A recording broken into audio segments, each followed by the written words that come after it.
Hey, it's Mikey Mike. Hey, we're back in Long Beach. It's June 1st. The kind of the Long Beach riots, the LA riots, the coronavirus, all kinds of stuff happening here today. But we're still out kiting. It's going to be a great day. Nobody on the beach to start out. The winds are light, and we're on the 6'4" Amundsen's and the 14-meter Switchblade.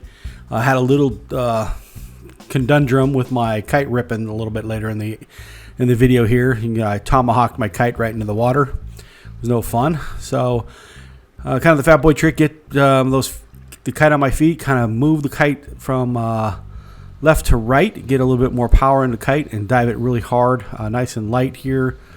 But we're up and riding. There's no white caps, and we're just kind of moving out. Our skill level's a lot better in Long Beach now. Really got able to get upwind and just kind of move out. It was a lot of fun. I haven't been to Long Beach in a long time, and it was a great day. So trying to keep my hands in nice and close, kind of that champagne grip on the bar, not too tight. The Switchblade has a little bit of bar pressure, which is good for me. It helps me kind of pull myself out of the water or save myself from falling back in the water from time to time. So that's pretty nice. The winds are kind of onshore kind of conditions a little bit right now, and then they kind of switch really crazy and get sideshore a little bit later in the afternoon, and then all of a sudden all the wind stopped and all the kites fell out of the sky. So a lot of people were doing some swimming, that's for sure. I had to do a little swimming to catch my board during the sideshore because I lost my board while the kite ripped, and that was no fun. But I didn't want to, the winds were a little bit light, so I didn't want to do any kind of jibes here out a little further out. I didn't want to get stuck out here and have a problem and dive my kite and lose it in the water. So just quick spin the board around, just mowing the grass. That's kind of what I like to do. You know, I'm 270 pounds and 5'6". So I'm just kind of 57 years old. So I'm just kind of taking it easy on myself and just kind of moving along here. So back up and riding and got some good speed going already. I'm actually using a pretty wide bar here. This is probably one of the widest Cabrinha bars that they make, and it's a fixed bar. I think it's 60 centimeters. I'm not 100% sure, but it's one of their widest bars with a quick, what do they call it? The one with a little quick latch on there. There's the Long Beach shark buoy right there. Kind of tells you if there's great whites in the area. Well, it doesn't tell you. It tells the students at the college if there was some in your area. So really helpful. Not. And working on a gybe here, kind of down loop bottom turn, going the other direction, and not enough wind to kind of keep me going. And I unspun the bar, and fortunately I didn't overspin it and grab the wrong handle like happened a little bit later. So spin the board around now, and we'll get back up and riding. Water was pretty warm. It was really calm, actually. Not a lot of wind to start out with. And then the winds kind of shifted, and we got a really strong sandy sideshore breeze a little bit later in the afternoon.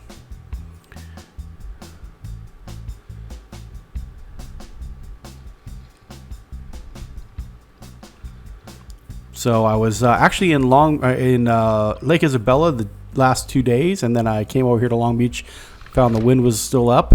So there's little light, tried to dive the kite and got a little ahead of myself there and fell back in the water.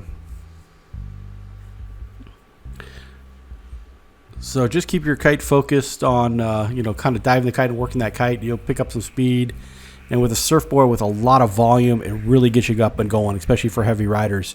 So for those of you out there that are a little bit heavier on the heavy side, that really want to take up kiting, highly recommend the directional board with a lot more flotation. Now this is a 6'4", Amundson 6'4". It has a lot of flotation. It's an older board, but it's a little bit heavy. It does have straps on it, so I can get my feet in the board and kind of make it go where I need to go. Been working on getting my feet out of the straps so I can do some foot transitions. Didn't work on those today. I just kind of basically, like I said, mowing the grass back and forth, but having a great time. A lot of foilers around because the winds were light, and I was actually able to kind of stay out there and do some kiting. Not a lot of twin tips today, but definitely a lot of foils in Long Beach. So feeling pretty comfortable here, doing my thing. And here I believe this is the Sideshore winds. Actually, I think it is the Sideshore winds coming up here. And so what was interesting about the Sideshore is the swell comes directly at you and really gives you a launch ramp to kind of jump or do whatever. And I wasn't, that's the first time I've actually had to deal with that. So my next run out, I kind of caught a little bit of air, and yeah, it was interesting. It was fun though, definitely fun. I'm working on little pops, but definitely haven't had a chance to do a kind of a launch ramp action.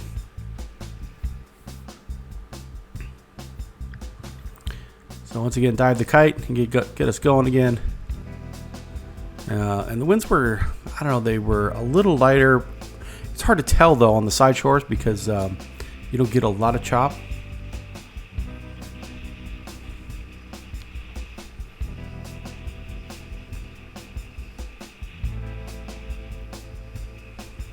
So just working on my hand positions, kind of that champagne grip once again, really not grabbing on the bar, just, you know, bear gripping it, just kind of using the fingertips, flying a kite nice and, you know, smooth.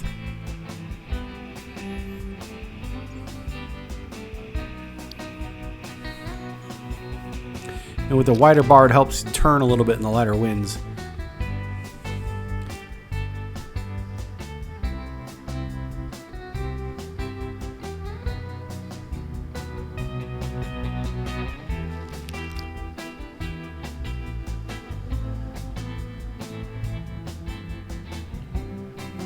So another jibe, down loop jibe, and then the winds are just so light that getting ready to unspin the bar here, and I fall back in the water.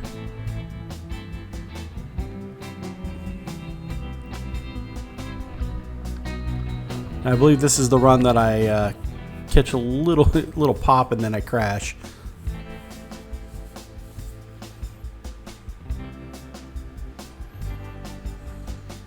So instead of heading sideways out towards that far island out there, you're kind of heading up in between the islands on the sideshore action.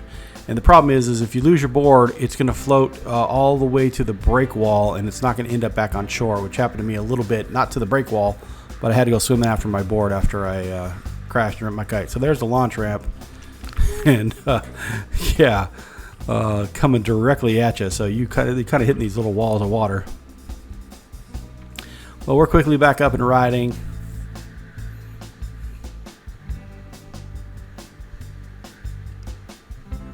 Having a great time at Long Beach. Belmont Shore is a great place to learn how to kiteboard, that's for sure. Some great kite schools and instructors out here, so make sure you do your research and take advantage of that. That's for sure. That's going to be awesome. Be careful of the stingrays. Somebody got hit today on the stingray. So right there, I tried to unspin my bar. I grabbed the wrong side, and I tomahawked my kite right into the water, and I tore my leading edge all the way back to the trailing edge. And I'm trying to zoom in here a little bit on it, but I was able to actually get the kite back up in the air, but I had to leave my board behind. And I'm floating into the stingray zone here, so I'm trying to be careful.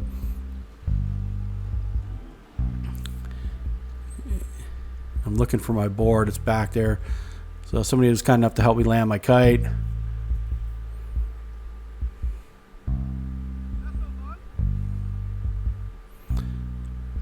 And now back trekking after my board. I had to go back swimming out to my board. Wasn't too far out, which was awesome, but it was far enough to make me tired. And what's nice about the surfboard, even though the foot straps are there, you can get up on the surfboard and paddle back in. Not like a twin tip where you're kind of hosed, actually. You kind of got to shove it in, and it's no fun. So paddled my way back into the beach, and there's my kite ripped from edge to edge. and it's kind of taking the lines down here. So it's Mikey Mike. Hey, leave some comments down below. If you haven't subscribed, make sure you subscribe. And tomorrow we're heading off to Lake Isabella again. I'm going to have a cool weekend, maybe do a little camping out there. So, all right, maybe we'll see you out there. All right, man. Peace.